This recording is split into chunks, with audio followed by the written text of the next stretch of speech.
Ça tourne? Ah, bonjour à tous. Alors oui, je suis très zen aujourd'hui. D'ailleurs, je vais être zen toute la semaine car je me mets au yoga. Mais je me mets au yoga musical. Et oui, c'est bien plus facile que le yoga sportif. Ça, voilà, moi le côté sportif, j'ai complètement abdiqué. Par contre, j'ai une recette fabuleuse, c'est d'aller en concert. Ça, vous le savez, c'est ma spécialité.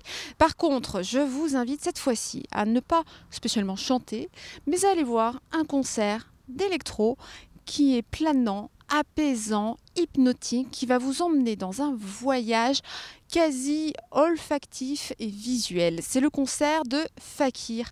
Fakir, ou peut-être même plutôt Fakir, mais bon voilà, l'accent n'est pas encore bien, malgré la rentrée, très bien au point. Son dernier album, sorti en avril dernier, s'intitule All Glows.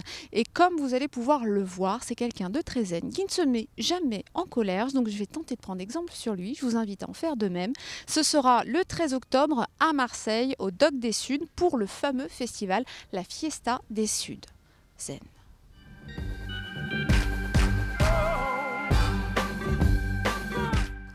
Salut, c'est Fakir dans la séquence M.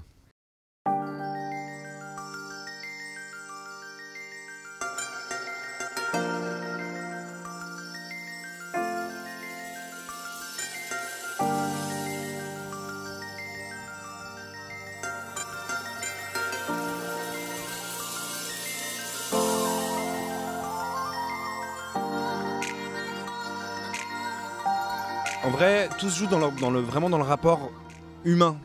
Alors que voilà, dans un gros festival, c'est un peu le spectacle fait un peu le boulot quoi. Du coup, il y a un truc où si on a des grosses lumières, des gros écrans, des trucs, plein d'effets, etc. Les gens vont être contents, même si on livre une performance, bon bah voilà, qui est pas la meilleure. Alors que là, on sait que ce soir, il va falloir que nous, on soit au top, et que les gens puissent sentir aussi le lien entre nous, notre complicité. Il y a 2 ans, on a fait une tournée des Zéniths en France, et en commençant par le Zénith de Paris.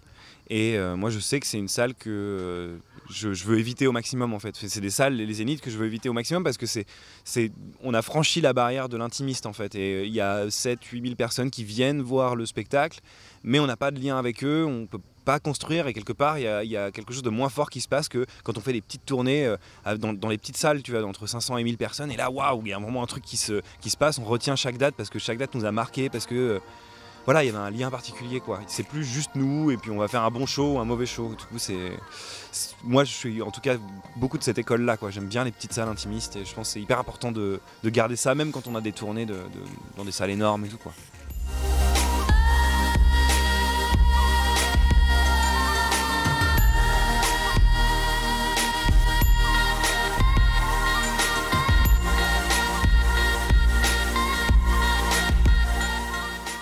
On me propose de faire des DJ sets régulièrement, mais pour moi c'est pas du tout le même boulot et c'est quelque chose que je maîtrise absolument pas et que je connais beaucoup moins.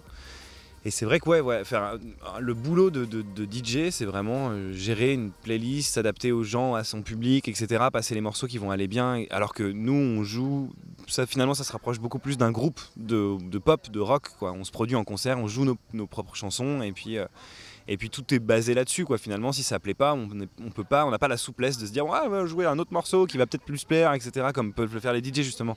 Et du coup, c'est vrai que cette appellation un peu DJ, c'est un petit peu, je sais pas, c'est peut-être un peu, faudrait peut-être trouver un autre mot, j'en sais rien.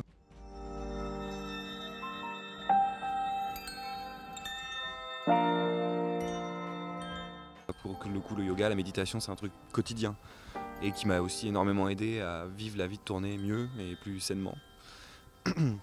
Du coup, cet aspect un peu spirituel qu'on peut retrouver dans la musique, moi je le pratique aussi, je le vis. Sinon je pourrais pas le raconter comme ça d'ailleurs.